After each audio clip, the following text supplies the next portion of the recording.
Good morning guys. Ayan, papunta ako dito sa Korean restaurant. Hongwoo Korean restaurant.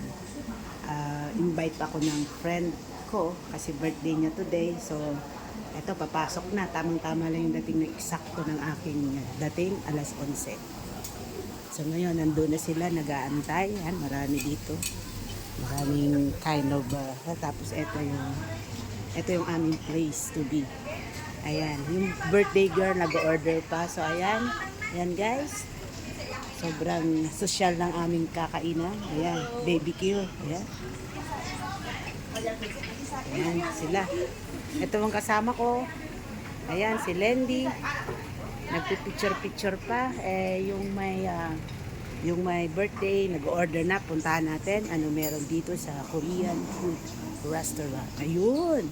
So, ikaw pala ang mamimili, guys, ng mga gusto mong kainin. Ayan. Oo, ayan siya. Sasarap, guys. Wow. I like it. Ayan. Ito naman parang yung crispy na after mong kumain, dessert. Ayan. Mamimili ka kung ano yung gusto mo. May mga cream, sour cream, ano yung gusto mong. And then, may mga prutas. Ayan. Ayan. And then, vegetable. Sasarap. And then, eto.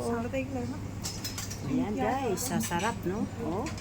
First time ko dito pumasok ngayon kasi dahil sa in-invite tayo ng birthday girl. At saka ito naman yung mga ano. Guys, sobrang dami ng klase ng pagkain. Ayan. And then, syempre, ito. Isang uri ng ano nila dito. Yung parang pata na minatamis pa. Parang alam ko dyan, para sa mga buntis yun.